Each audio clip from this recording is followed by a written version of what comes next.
আলহামদুলিল্লাহ, আল্লাহ পাকের দরবারে লক্ষ কোটি শুকর ও সুজুদ যে রব্বুল আলামিন আপনাকে আমাকে পবিত্র জুমার দিন জুমার নামাজ আদায় করার লক্ষ্যে মসজিদে আসার বসার তৌফিক দিয়ে স্রষ্টা দান করলেন। ওই স্রষ্টার শানে একবার কালিমাতুল শুকর আদায় করি, বলি আলহামদুলিল্লাহ। মেরে মুহতারাম ভাই, আমাদের আলোচনা চলছিল গত জুমায় মোটামুটি ইসলামী খেলাফত ধ্বংসের যে প্রকৃত ইতিহাস ছিল এবং রাসূলুল্লাহ সাল্লাল্লাহু আলাইহি ওয়াসাল্লামের ওফাতের পরবর্তী সময় তথা 632 খ্রিস্টাব্দ থেকে নিয়ে 1924 খ্রিস্টাব্দ প্রায় 1300 বছর 1350 বছর পর্যন্ত গোটা দুনিয়ার মধ্যে ইসলামী হুকুমতের রূপরেখা ছিল কোনো না কোনো অঞ্চলে। সেটার কিছু অংশ বিশেষ আপনাদের সামনে উপস্থাপন করা হয়েছিল এবং আমরা এতটুকু বুঝতে পেরেছি গত জুমায় যে ইসলামই একমাত্র মানুষের জীবনের মৌলিক সমস্যার সমাধান এবং ইসলামই একমাত্র পারে মানুষের জীবনের সর্ব সেক্টরের সব ধরনের সমস্যার মুক্তি প্রদান করার একমাত্র বিষয়টার নাম কি? ইসলাম। এবং যেটা কোনো তন্ত্র পারবে না সেটা ইসলাম পারবে। এটা প্রমাণিত, পরীক্ষিত, আমলিত এবং সুফল ইতিপূর্বেও হয়েছে। আবার যদি আমরা আমাদের ঈমানকে মজবুত করতে পারি, আবার কিয়ামত পর্যন্ত ইসলামের সুফল, ইসলামের যেই সৌন্দর্য, ইসলামের যেই আপনার প্রধানতা, এই সব কিছু আবার পুনরায় উজ্জীবিত হবে, প্রকাশ হবে ইনশাআল্লাহ। মেরে মুহতারাম ভাই, এবং আমরা এটাও গত জুমায় বুঝেছি যে ইসলাম ক্ষমতায় আসলে মানুষের উপর জুলুম তো দূরের কথা, কোন প্রাণী সবচাইতে নিকৃষ্ট মাখলুক কুকুর এবং শুকুরের উপরেও কোন ধরনের কোন নির্যাতন জুলুম হবে না, এটা প্রমাণিত।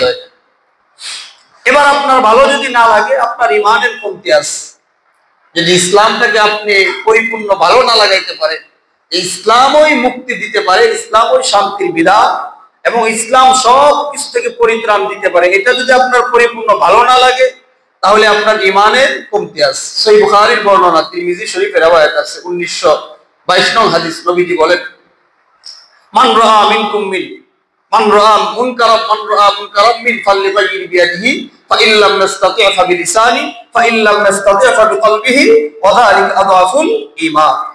রাসূল পাক সাল্লাল্লাহু তাআলা আলাইহি ওয়াসাল্লাম এখানে ঈমানের তিনটি স্তর বয়ান করেন। সর্বনিম্ন স্তর হইল পরিকল্পনা করা, ঘৃণা করা। ঘৃণার আরেক শব্দ হলো পরিকল্পনা। এটা আমরা ইতিপূর্বে এটার ব্যাখ্যা করেছি যে ঘৃণা এক জিনিস, পরিকল্পনা আরেক জিনিস। শুধু ঘৃণার মাধ্যমে সমাজ থেকে খারাপ জাহালাত দূরীভূত হয় না, বরং পরিকল্পনার মাধ্যমে সেটা পরিবর্তন চেঞ্জ হয়। মেরে মুহতারাম ভাই, এই জন্য প্রত্যেকের মুমিন মুসলমান হিসাবে প্রত্যেকের হৃদয়ে ধারণ করা উচিত যে একমাত্র মুক্তির বিধিবিধান ব্যবস্থাপনার নাম কি? ইসলাম। আল্লাহ পাক প্রত্যেকটা বিষয়ের প্রেসক্রিপশন কোরআনে কারীমের মধ্যে দিয়ে দিয়েছে, একেবারে জন্ম থেকে নিয়ে মৃত্যু পর্যন্ত। এটা কোন ধর্মের সাথে আপনি কম্পেয়ার করবেন, কোন ধর্মের মধ্যে এই বিষয়গুলো পাবেন না যেটা ইসলামের মধ্যে আছে। নবীজির সাহাবী হযরতে হুযায়ফা রাদিয়াল্লাহু আল-ইয়ামানি রাদিয়াল্লাহু তাআলা আনহু বলেন যে আমাদের ধর্ম, তিনি ইসলামের সৌন্দর্য দেখে মুসলমান হয়েছে। এবং মনে রাখবেন, ঈমান এবং ইসলামের মনে করেন 6 লক্ষ হাদিস আছে নবীজির জীবনে। 23 বছরের জীবনে 6 লক্ষ হাদিসের বাস্তবতা ঘটছে নবীজির জীবনে। এই পুরা 6 লক্ষ হাদিস আমরা গবেষণা করলে কোথাও এমন একটা হাদিস মানে পাওয়া যায় না যেখানে জোরপূর্বক ভাবে কোনো মানুষকে মুসলমান বানানো হয়েছে। কোন মানুষকে জোরপূর্বক ভাবে তার ইচ্ছা আপনার ব্যাঘাত ঘটিয়ে তার ইচ্ছার বাহিরে গিয়ে তাকে মুসলমান বানানো হয়েছে, এমন একটা হাদিসের কোনো প্রমাণ পাওয়া যায় না। তাহলে ইসলামের এত প্রচার প্রসার ঘটলো কিভাবে? ইসলাম এত উন্নতি লাভ করলো কিভাবে? এবং মাত্র 23 বছরের ব্যবধানে গোটা জাজিরাতুল আরবে মুহাম্মদুর রাসূলুল্লাহ জয় জগৎ অবস্থাটা হলো কেন? এটা পুরাটাই হয়েছে মুহাম্মদুর রাসূলুল্লাহর আখলাকের মাধ্যমে। সুবহানাল্লাহ বলেন। মুহাম্মদুর রাসূলুল্লাহর হুসনে আখলাক, খুলুকে আখলাক, মুহাম্মদুর রাসূলুল্লাহর খুলুকে আযীম, মুহাম্মদুর রাসূলুল্লাহ আপনার চরিত্রটা ছিল আকাশচুম্বী চরিত্র। এক সাহাবী আসছে, সাহাবী না বেদুইন আসছে, ইহুদি আয়েশা মসজিদ নববী তখন আপনার কাজের সংস্করণ করা হয় নাই, মসজিদে নববীতে বৈশাখ প্রস্রাব শুরু করছে। ইবনে মাজার বর্ণনা। সাহাবায়ে কেরাম হযরত ওমর ফারুক রাদিয়াল্লাহু তাআলা তলোয়ারি বের করছে তাকে আঘাত করার জন্য, যে আমাদের মসজিদে আমাদের উপাসনালয়ে তুমি প্রস্রাব করো, তোমার সাহস এত দুঃসাহস কে দিল তোমার? নবী আলাইহিস সালাতু ওয়াস সালাম বললেন, উসকুত ইয়া ওমর, থামো ওমর। ওমর রাদিয়াল্লাহু তাআলা চুপ করলেন। এবার তিনি শান্তশিষ্টভাবে তিনি তার জরুরত শেষ করলেন। এবার মুহাম্মদুর রাসূলুল্লাহ তাকে কাছে ডাকলেন, ডাকার পরে বললেন, শোনো, তোমরা কোন ধর্মের মানুষ? বলল ইহুদি ধর্ম। তো তোমাদের ধর্মে নিশ্চয়ই কোন উপাসনালয় আছে? ও ইয়া রাসূলুল্লাহ, অবশ্যই। তো তোমাদের উপাসনালয়ে যদি অন্য কোন ধর্মের মানুষ এসে প্রস্রাব করে, কাজটা কি তোমার কাছে ভালো লাগবে? আল্লাহ ইয়া রাসূলুল্লাহ, কখনোই না। সেম ঘটনা আমাদের সাথে ঘটছে। এটা আমাদের ইবাদতের জায়গা, এটা আমাদের ইবাদতের মাহাল মসজিদ। এখানে যদি তুমি এসে প্রস্রাব করছো, এই বিষয়টা আমাদের ভালো লাগেনি, এই কাজটা করা উচিত না। ওই ইহুদি চিন্তা করলেন, কি আজীবের ধর্ম, কি আজীব আখলাক। আপনি চিন্তা করেন, আপনি ভাবা যা, আপনার ইমানের দিয়ে আপনি নিজেকে আপনি যাচাই করেন না। একজন মানুষ এসে মসজিদে এখানে প্রস্রাব করতেছে, আপনি কতটুকু সহ্য করতে পারবেন? আর দু জাহানের বাদশা মেরে আফা জনাবে মুহাম্মদুর রাসূলুল্লাহর শানটা কেমন, মুহাম্মদুর রাসূলুল্লাহর আখলাকটা কেমন ছিল।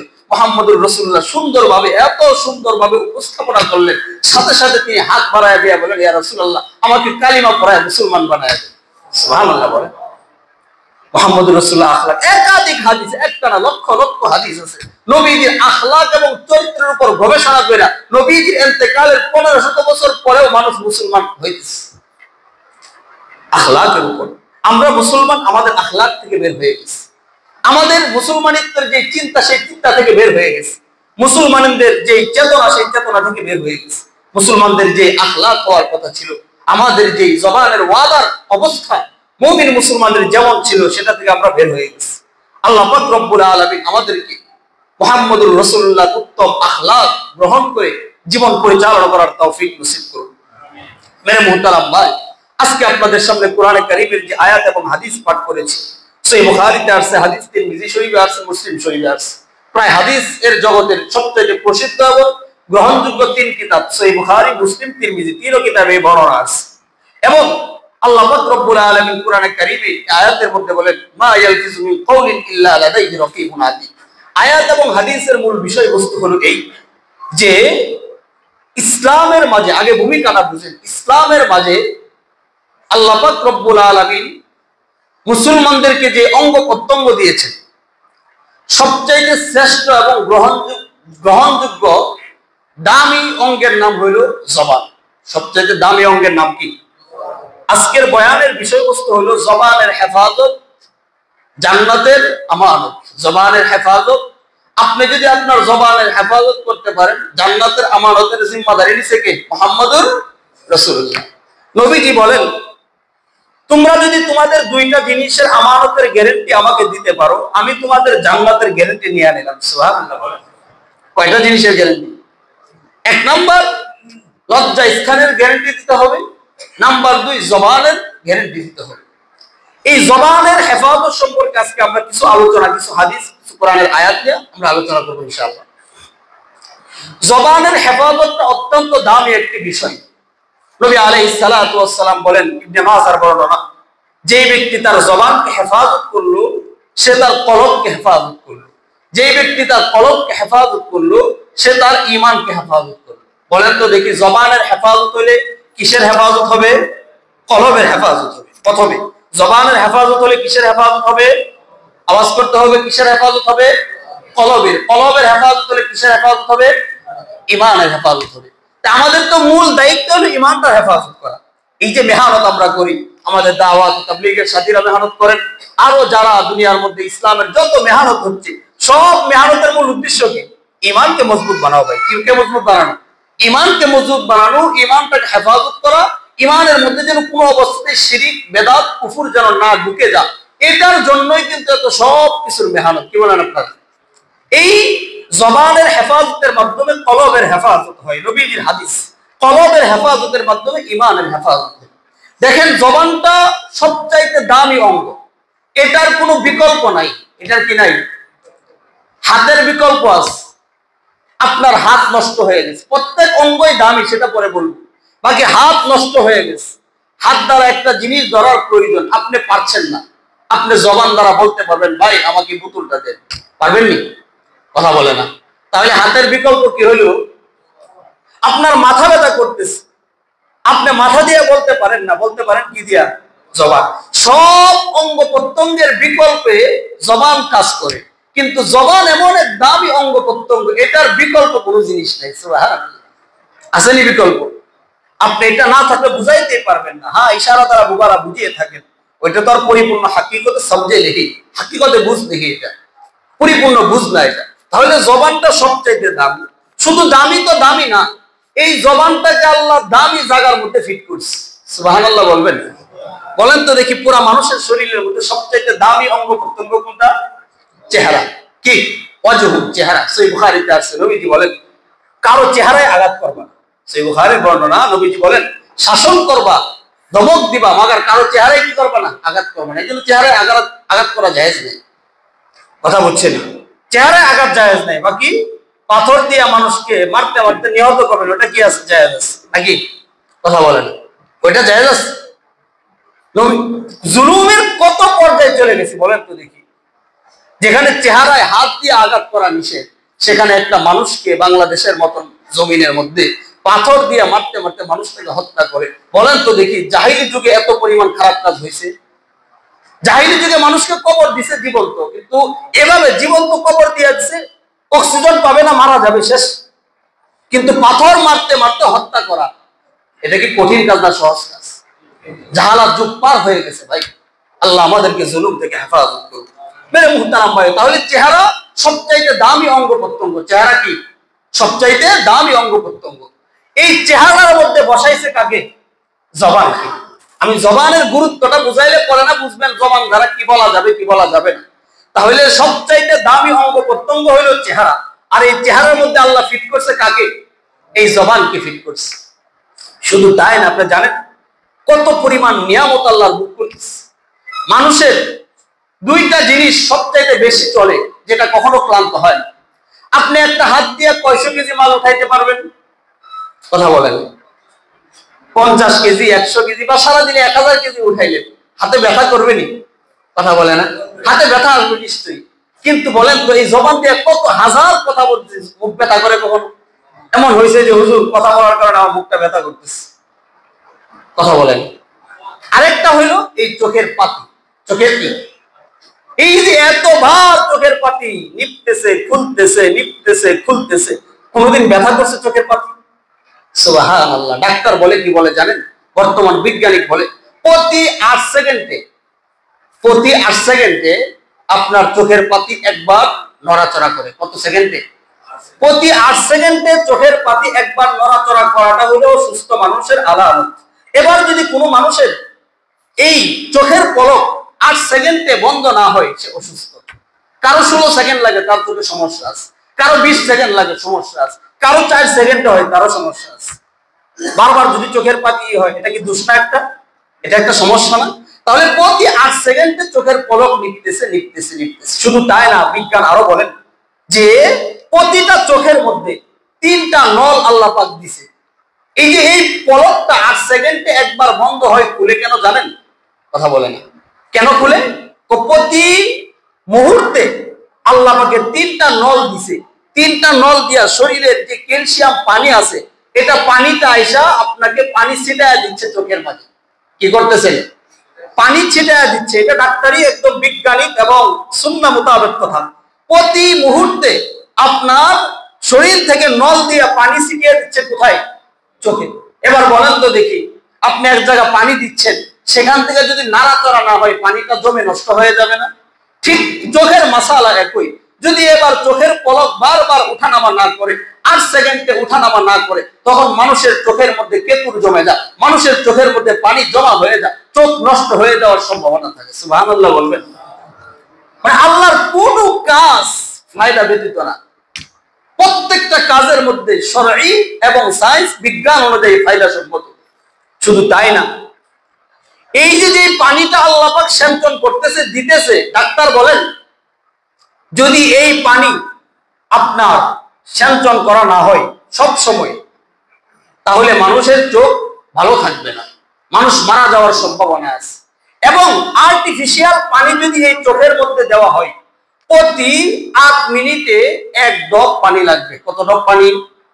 ড্রপ আছে না 30 মিলিগ্রামের যে ড্রপগুলো আমরা চোখের ড্রপ ব্যবহার করি, উনি উদাহরণ দিয়ে বুঝিয়েছেন যে প্রতি 8 মিনিটে 1 ড্রপ লাগবে।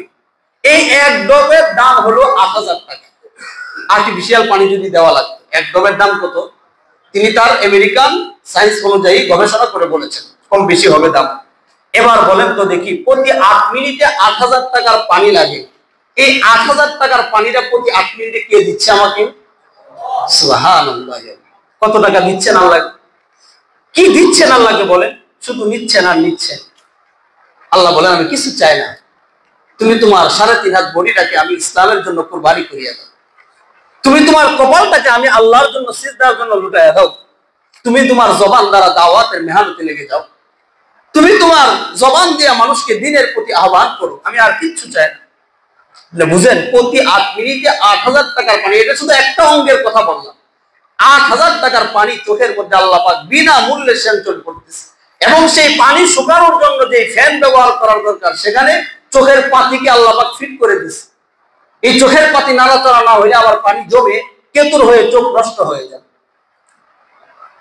আল্লাহ বলেন ওয়া ইন তাউদ্দু নি'মাতাল্লাহি লা তুহসুহা ওয়া ইন তাউদ্দু নি'মাতাল্লাহ লা তুহসুহা। আল্লাহ বলেন আমি মানুষকে এত পরিমাণ নিয়ামত দিলাম, প্রত্যেকটা মানুষের অঙ্গ প্রত্যঙ্গ থেকে নিয়ে জীবন থেকে নিয়ে মৃত্যু পর্যন্ত হাজার হাজার কোটি কোটি নিয়ামত দিলাম। আমি আল্লাহর রহমত এবং দয়া যদি না হয়, কোন বান্দার ক্ষমতা নাই আমার নিয়ামত গণনা করে গোটা দুনিয়ার মানুষ মিলেও শেষ করতে পারবে না। ওয়াইন তাউদ্দু নি'মাতাল্লাহি লা তুহসুহা, কেমন নিয়ামত! আরে কেমন নিয়ামতের কেমন নিয়ামত! আপনি জবান দিয়া কথা বলতেছেন, কোন কথার পরে কোন কথা বলবেন, এই যে সিরিয়ালটা ঠিক করা, আমি এখন কি বলতেছি পরে কি বলবো, এক কথার পরে আরেক কথার যেই সিরিয়াল হয়, আল্লাহ বলেন ওই কথার সিরিয়ালটা ঠিক করার জন্য আমি 2 জন ফেরেশতা প্রত্যেকের সাথে নিয়োগ করিয়া দিলাম। কত টাকা দিলেন আল্লাহকে, কি পরিমাণ শ্রম দিলেন আল্লাহকে, আর কি দিলেন?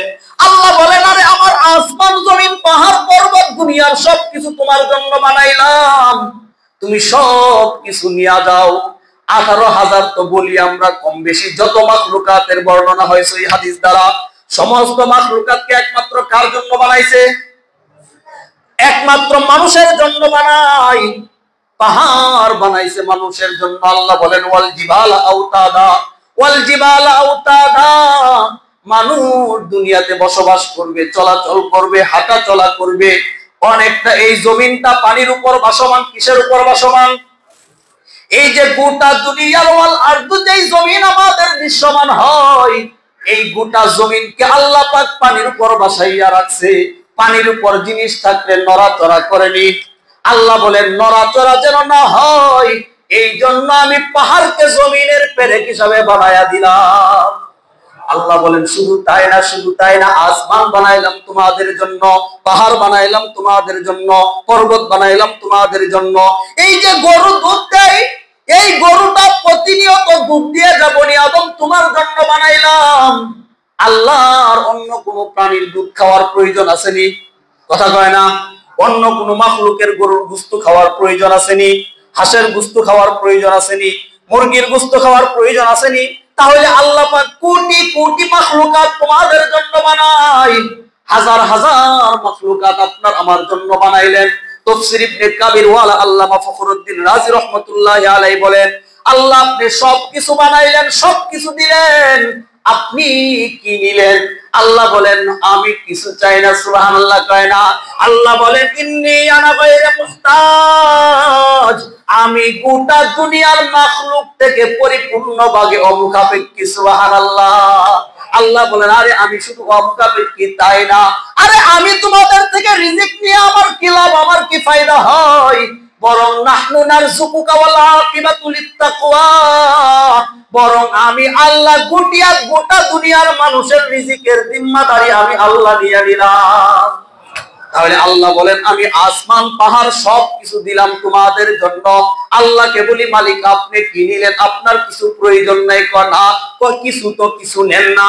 আল্লাহ বলেন ঠিক আছে, যদি দিতে চাও দিয়া দাও। তো কি দিয়া দিব মালিক? তুমি তোমার 3.5 হাত বডিটাকে ইসলামের জন্য কুরবান করিয়া দাও। তুমি তোমার জবান ঈমানের জন্য মিলাইয়া দাও। তুমি তোমার হাত পাওকে ইসলামের জন্য বিসর্জন দিয়া দাও। তুমি তোমার চেহারার মধ্যে দাড়ি উঠায়া আল্লাহর জন্য কুরবানি দিয়া দাও। তুমি তোমার পোশাকের মধ্যে সুন্নতি পোশাক লাগাইয়া দাও। তুমি তোমার সমাজের পরিচালনার মধ্যে ইসলাম লাগাইয়া দাও। তুমি তোমার ফ্যামিলিকে ইসলাম অনুযায়ী চালাও। তুমি তোমার রাষ্ট্র ব্যবস্থাকে ইসলাম অনুযায়ী চালাও। আল্লাহ বলেন ইনিল হুকমু ইল্লা লিল্লাহ ইয়াকুসুল হাক্কা ওয়া হুয়া খায়রুল ফাসিলিন। সুবহানাল্লাহ। কায়না তাহলে আল্লাহ বলেন সব দিয়া দিলাম। বলছিলাম জবানটা কেমন দামি, কেমন দামি। আরে নবীজি বলেন জবান কেমন দাম। এই জবানের মাধ্যমে মানুষ জান্নাতে যাবে, এই জবানের মাধ্যমে জাহান্নামে যাবে। উদাহরণ দিয়ে বুঝেন, 70 বছরের এক লোক, কত বছরের? এই 70 বছরে কোনদিন তিনি আল্লাহকে আল্লাহ বলিয়া স্বীকার করে নাই। 70 বছরে কোনদিন তিনি মসজিদে আল্লাহকে সিজদা দেয় নাই। 70 বছরে কোনদিন তিনি আল্লাহকে মানে নাই। ইন্তেকালের আগের রাত্রে জবান দিয়া শুধু একবার বলল আমি সাক্ষ্য দিচ্ছি আল্লাহ ব্যতীত কোনো মাবুদ নাই, এবং আরো আমি সাক্ষ্য দিচ্ছি যে মুহাম্মদুর রাসূলুল্লাহ আল্লাহর রাসূল। এবার বলেন তো এই লোকটার ঠিকানা জান্নাত না জাহান্নাম? সুবহানাল্লাহ বলে না। 70 বছরের একেবারে টাটকা কাফের, কোনদিন আল্লাহকে ডাকে নাই, সিজদা দেয় নাই, নামাজে আসে নাই। এই 70 বছরের হাজারো ধরনের গুনাহগার, হাজারো ধরনের পাপিষ্ঠ যদি ইন্তেকালের পূর্বে তার তওবা নসিব হয়, এই একবার জবান দিয়া কালিমা পড়ার দ্বারা আল্লাহ বলেন তোমাকে আমি জান্নাতের মেহমান বানায়া দিলাম। জবানটা কেমন দাম। একবার বলার দ্বারা জান্নাতের ফয়সালা হয়ে যায়, একবার না বলার দ্বারা জাহান্নামে চলে যায়। আরে শুধু তাই না, জবানের এত দাম হয়। সহিহ বুখারীর বর্ণনা, নবীজি বলেন এই জবানের কারণেই মানুষ কিয়ামতের দিন হাজারো আমল করিয়াও জান্নাতে যাবে। কথা বুঝছেন? জবানের কারণে হাজী সাহেব, মুফতি সাহেব, খতিব সাহেব, মুহাদ্দিস সাহেব, হাফেজ সাহেব, আরো যত বড় বড় ব্যক্তি আছে, শুধু জবানের কারণে কোথায় চলে যাবে? কথা বলে না। বড় বড় ব্যক্তি আমলদার, সহিহ বুখারীর বর্ণনা, শুধু জবানের কন্ট্রোল না থাকার কারণে কোথায় চলে যাবে? মাইক পাইছে তো পাইছে, সব বলতেছে, যেটা বলা যায় না সেটাও বলতেছে। সমালোচনার স্তর আছে, তবকা আছে। আমাদের দেশে নাই কি জানেন? সমালোচনার মাপকাঠিটা আমরা মানি না। আমি আমাকে বলতেছি, আপনাদেরকে বললে তো আবার রাগ করবেন যে হুজুর এত কঠিন করে আমাদেরকে বললেন না, লাগে। আমি আমাকে বলি, আমি আলেম মানুষ, বয়ান করি, বক্তা, মাইক পাইলে আরেকজনকে নিয়ে কথা বলা শুরু করছি। এটা কি ইসলামের আদর্শ? এটা যে কোন হাদিসে পাইলেন? এটা মাইকে বৈশা হাসাহাসি করতেছে বয়ানে, অথচ নবীজির সারা জিন্দেগীর হাদিস গবেষণা করলে একবার শুধু নবীজির মারির দাঁত দেখা গেছে। মারির দাঁত বুঝেন? এই যে দাঁতটা বুঝেন তো দেখি, হালকা একটু মুস্কি হাসির থেকে একটু বেশি হয়নি কি দেখা যায়? মারির দাঁত দেখা যায়। শুধু নবীজির গোটা 6 লক্ষ হাদিসের মধ্যে পাইলাম কয়বার? একবার শুধু মারির দাঁত দেখা গেছে। তাহলে নবীজি মিম্বারে বসে কিলকিল করে হাসতেন নিশ্চয়ই? কথা বলে না? আলেম বয়ান করতেছে, এখানে বসে কিলকিল করে হাস। মমতাজে কিভাবে গান গায়, বিড়ি খায়, সিগারেট খেয়ে, এটি বসে বসে মিম্বারে বসে বসে দেখাইতেছে, ওয়াজ মাহফিলের স্টেজে বসে দেখাইতেছে। এটা ইসলাম? এটা মুহতারাম ভাই, সমালোচনা করতে হবে, তবে সমালোচনা যেন গীবত না হয়ে যায়। কথা 4 প্রকার। কথা কয় প্রকার? কথা 4 প্রকার। এক প্রকার কথা হলো শুধুই উপকারী কথা, 2 নাম্বার শুধুই ক্ষতিকারক কথা, 3 নাম্বার কথার মধ্যে উপকারও আছে ক্ষতিও আছে, 4 নাম্বার যেই কথাটা দুনিয়াতেও কোনো উপকার নাই, পরকালেও কোনো উপকার নাই। তাহলে আমরা জবানের কথা কয় প্রকার পাইলাম? 4 প্রকার। এক প্রকার হলো যেটা শুধুই উপকারী কথা, ভাই আসেন নামাজ পড়েন, এটা উপকারী না ক্ষতিকারক? আরেকটা হলো শুধুই ক্ষতিকারক, গালিগালাজ করলেন, খারাপ বকা দিলেন, বললেন নামাজের দরকার নেই, মানুষকে খারাপের দিকে ফিরাইলেন, এটা ক্ষতিকারক কথা। আরেক প্রকার কথা বললেন, কথার মধ্যে ভালো আছে কিছু, আবার খারাপ আছে কিছু। আরেক প্রকার 4 নাম্বার কথা, এটা দুনিয়ারও কোনো উপকার নাই, পরকালেরও কোনো উপকার নেই। একটা তো আছে দুনিয়ার উপকার পাইলে শরীয়ত সেখানে একটা চিন্তা ভাবনা করে যে দুনিয়ার কিছু ফায়দা হচ্ছে, এটা হলো লাগবুন অহেতুক কথা। এটা কি কথা? এটা অহেতুক কথা। এই যে 4 প্রকার কথা মুহাদ্দিসিনে কেরাম বিন্যস্ত করেছেন, প্রত্যেক প্রকার কথার বিধানও বলেছেন। প্রত্যেক প্রকার কথা বিধানও 20-15 বাজলে বললেন না, প্রত্যেক প্রকার কথার বিধানও আল্লাহ পাক বলে দিয়েছেন। যেটা শুধুই নেক আর নেক ভালো কথা, সেটার ক্ষেত্রে বিধান কি? আল্লাহ কোরআনে বলেন, ওয়ালা তাকফু মা লাইসা লাকা বিহি ইলম ইন্নাস সামআ ওয়াল বাসারা ওয়াল ফুআদা উলাইকা কানা আলাইহি মাসউলা। সঠিক কথা সেখানেও আল্লাহ বিধান দিয়ে দিয়েছে, এত পরিমাণ জবানের হেফাজত করা। সঠিক কথা সেই ক্ষেত্রে আল্লাহ পাক কি দিয়ে দিয়েছে?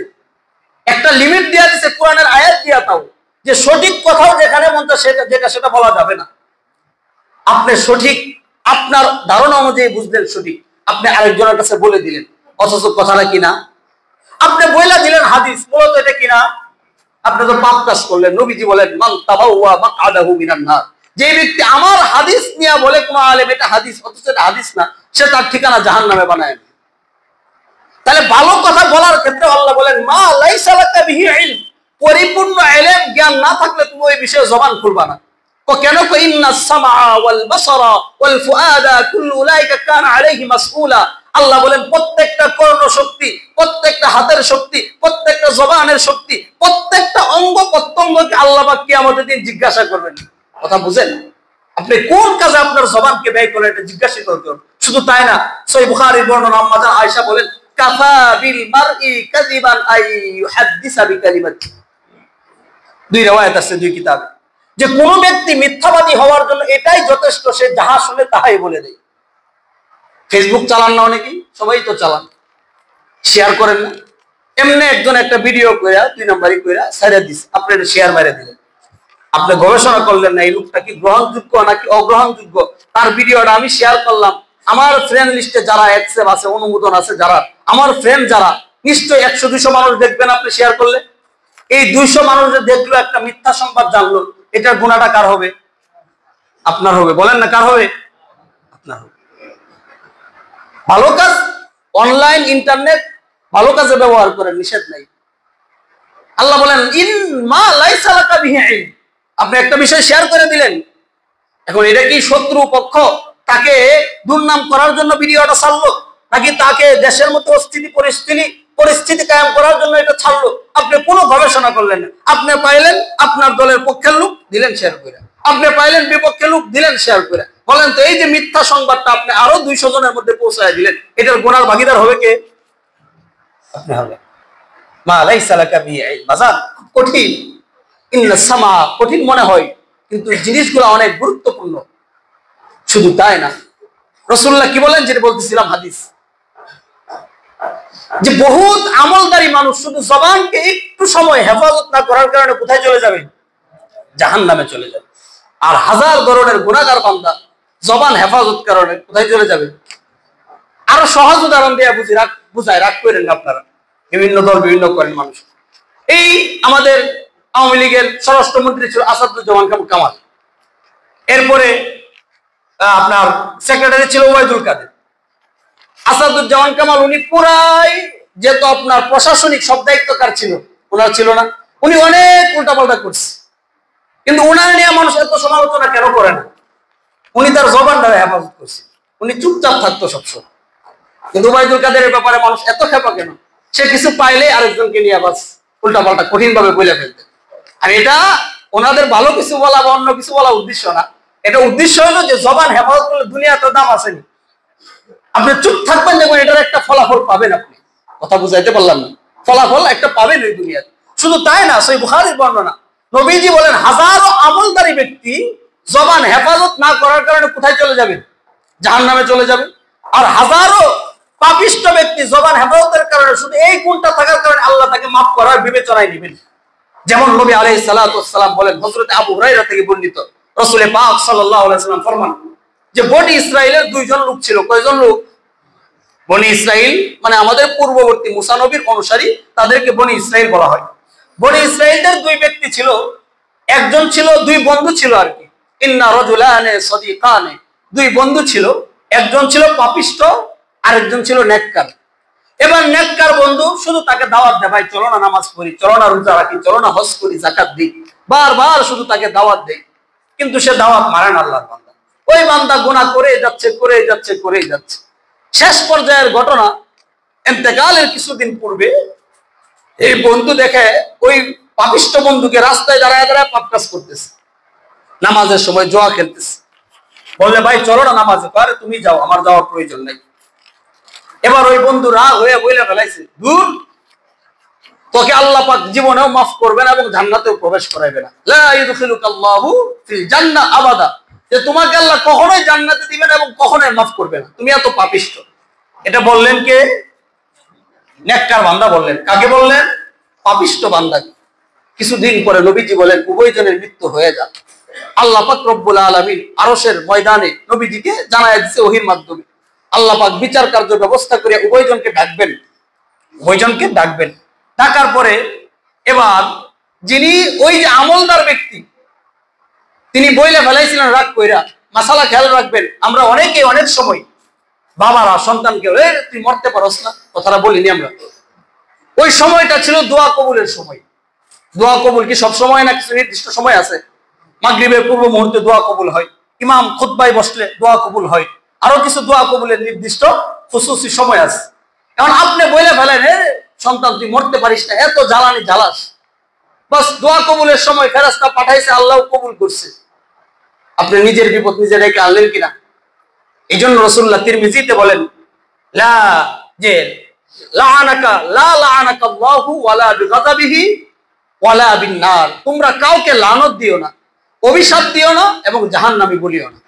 পারবো ইনশাআল্লাহ আমরা? হাজারো কষ্ট হোক, আপনারই তো স্ত্রী, আপনার রাগ হয়েছেন সর্বোচ্চ, এখন যে লানতটা রাগের মাথায় দিয়া দিলেন, তুই মরতে পারিস না, এই যে রাগের মাথায় দিলেন, এটা কি হয়ে গেল? ফলাফল হয়ে গেল, জীবনটা নষ্ট হলো কার? আপনার নষ্ট হয়ে গেল। আপনি গজব দিয়ে দেন, আরে আল্লাহর গজব তোমার উপর পড়তে পারে না, এটাও আপনার জন্য একটা কাল হয়ে দাঁড়াবে। এবং ওয়ালা বিন্নার, কাউকে জাহান্নামী বলবেন না, কাউকে কি বলবেন না? আচ্ছা বলেন তো, সে জান্নাতি না জাহান্নামী আমি জানি, তা আমার এত পণ্ডিতি কে করতে বলছি?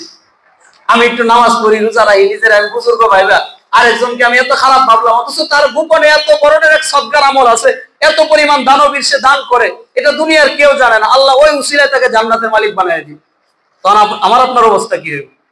এই জন্য শরীয়তের ইসলামের সবচাইতে একটা সৌন্দর্য যে তুমি হাজার বছরের বুজুর্গ, এটা অন্য ধর্মের ছিল না, তুমি হাজার বছরের বুজুর্গ, কোন পাপিষ্টকে খারাপ নজরে দেখা যাবে না, এটা ইসলামের সৌন্দর্য। বরং যারা খারাপ, তার যদি জীবনের চেয়ে শেষ বয়সে চলে আসে, আপনার হাজার ভালো বছর থেকে সে দামি হয়ে যাবে। তো এই যে বলছিলাম বুখারীর বর্ণনা, আল্লাহ পাক দুজনকে ডাক দেবে না, এদিকে আস।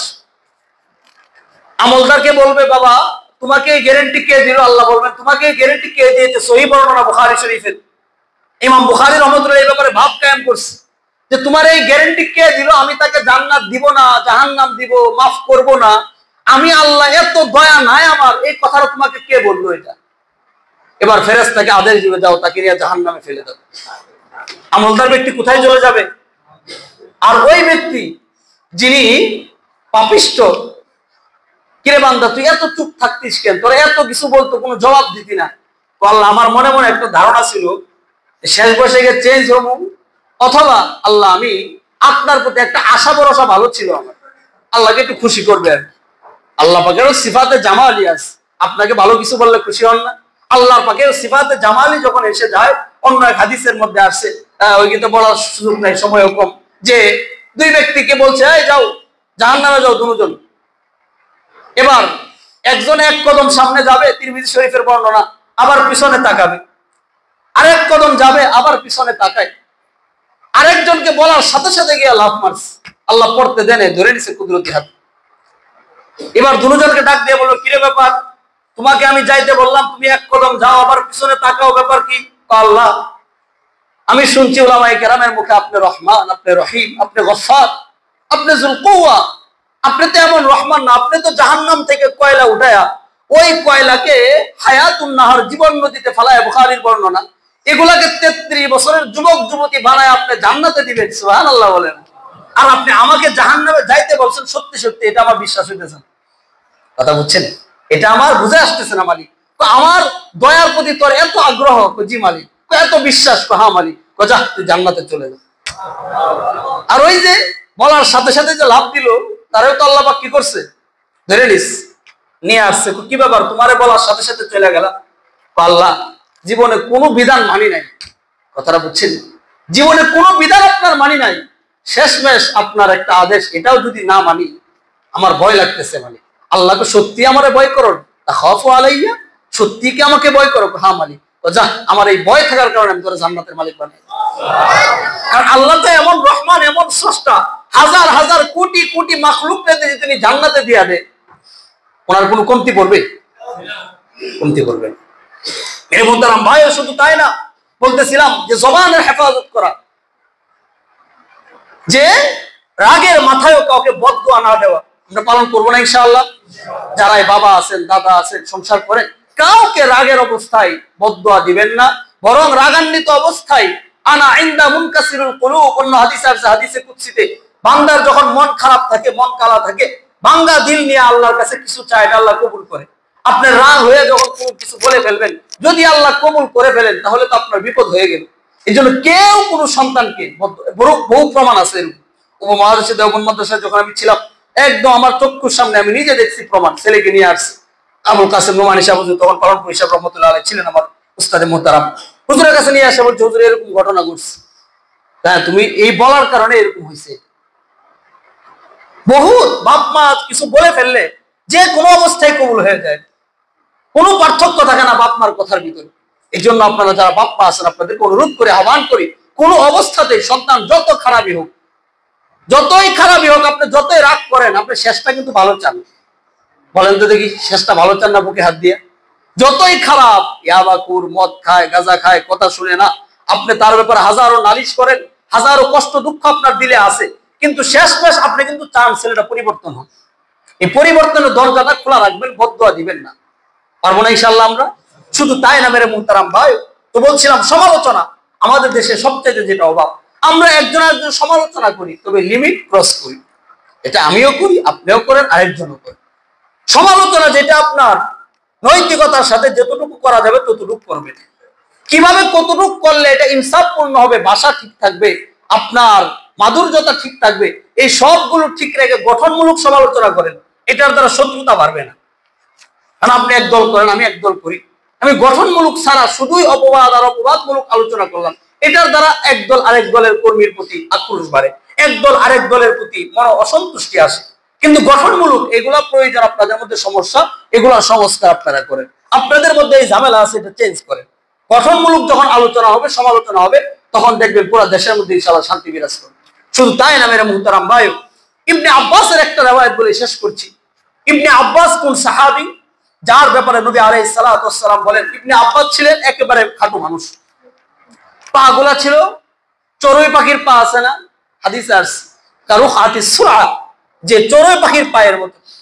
একদিন ইবনে আব্বাসকে নবীজি বলছে, বুখারীর হাদিস, ইবনে আব্বাস আমার জন্য একটা গাছেতে মেসওয়াক পেরে নিয়ে আস। মেসওয়াক চিনেননি আপনারা? মেসওয়াকের সাথে পরিচয় নেই আমাদের। আচ্ছা, যাই হোক, গাছের ডাল দিয়া দাঁত পরিষ্কার করা, এটা আপনার যেমনই ইমানি দাবি, রাসূলুল্লাহর হাদিস, তেমনি ভাবে এটা বৈজ্ঞানিক দৃষ্টিতে আপনার শারীরিক অনেক রোগ বালাই থেকে মুক্তি দিবে মেসওয়াক দিয়া দাঁত পরিষ্কার করলে। নবীজি বললেন মেসওয়াক নিয়ে আসো। এবার গাছে উঠছে, অন্য সাহাবী যারা পাশে ছিলেন তারা হাসাহাসি করতেছে। ও কেন হাসাহাসি করো? হুজুর, এরা তো আপনার চড়ুই পাখির পায়ের মতো দেখা যায়, এমনিতে খাটো মানুষ, আরো উঠছে গাছে, উচ্চতা কি বেড়ে গেছে না আরো কমে গেছে? ছোট হয়ে গেছে, পা গুলো এমন। তখন নবীজি বলেন, তোমরা জানো যাকে নিয়ে আসতেছো তিনি কে? ইবনে আব্বাসের এক পাকে যদি এক পাল্লায় রাখা হয়, আর মদিনায় যত মানুষ আছে তাদের আমলকে যদি অন্য পাল্লায় রাখা হয়, তার আমলের পাল্লা ভারী হয়ে যায়। ইবনে আব্বাস ওই ব্যক্তি, তিনি বলেন, আমি ইবনে আব্বাস, কোরআনের এমন কোন আয়াত নাই যে আয়াত কখন, কিভাবে, কি জন্য নাজিল হয়েছে, এটা আমি একমাত্র ইবনে আব্বাস জানতে পেরেছি। একেবারে 30 পারা, কোন আয়াতের কি শানে নুজুল, কি প্রেক্ষাপট, কেন নাজিল হয়েছে, সবকিছু জানেন কে? ইবনে আব্বাস, ওই সাহাবী। এই ইবনে আব্বাস একদিন পাহাড়ের চূড়ায় উঠা নিজের জিহ্বাটাকে নিজে বের করলেন, নিজের জিহ্বাটা নিজে টান দিয়া ফাআখাযা বিলিসানিহি, এই জিহ্বা বের করে বলেন, আরে জিহ্বা, তুই আমাকে জাহান্নামে নিয়ে যাবি। সাহাবায়ে কেরাম তাকায় রইছে, আর ইবনে আব্বাস আপনি এটা কেন করলেন? আপনার ব্যাপারে তো বহুত ঘোষণা আছে জান্নাতের। আমি এই জন্য বলছি এই জিহ্বা বহুত বড় বড় মানুষকে ধোঁকায় ফেলে দিচ্ছে। জিহ্বা কি করছে? বহুত বড় বড় মানুষকে ধোঁকায় ফেলে দিচ্ছে। ইবনে রাফা নবীজিকে জিজ্ঞাসা করলেন, ইয়া রাসূলুল্লাহ, আমাকে এমন একটা আমল বলিয়া দেন যেটা সমস্ত আমলের মা। সমস্ত আমলের কি? মা। ঠিক আছে, আসো। এবার রাসূল কারীম সাল্লাল্লাহু তাআলা আলাইহি সাল্লাম একটু চুপ থাকলেন। চুপ থেকে নিজের ফাখাযা বিলিসানি, নিজের জিহ্বাটা নিজে টান দিয়ে বের করে বলতেছে, হাযা, এটা। সুবহানাল্লাহ বলবেন। তোমার যদি এটা ঠিক থাকে, তোমার নামাজ ঠিক, রোজা ঠিক, হজ ঠিক, যাকাত ঠিক, ইবাদত ঠিক, এটা যদি ঠিক না থাকে তোমার সব কিছু বরবাদ হয়ে যাবে। মেরে মুহতারাম ভাই, এই জন্য আল্লাহ পাক রব্বুল আলামিন যে জবান আমাদেরকে নিয়ামত দিয়েছেন, এটার কদর করা চাই। এটা দিয়ে কোনো অশ্লীল কথা বলবো না। অন্য ভাইকে গালি দেওয়া এটা ফাসিকি কাজ। অন্য ভাইকে গালি দেওয়া, বকা দেওয়া সবচেয়ে নিকৃষ্ট কাজ। এটা শুধু ইসলাম ধর্মে না, সব ধর্মের মধ্যে এটা খারাপ কাজ। এই জন্য আমরা কথায় কথায় কাউকে গালি দিব না, বকা দিব না। আপনার কারো কিছু বলতে মনে চাইলে সেটা শুদ্ধ ভাষায় সুন্দরভাবে উপস্থাপনা করেন। আল্লাহ পাক রব্বুল আলামিন আমাদেরকে জবানের হেফাজত করার তৌফিক দান করুন। মেরে মুহতারাম ভাই, অল্প সময় 5 মিনিটের মধ্যে আমাদের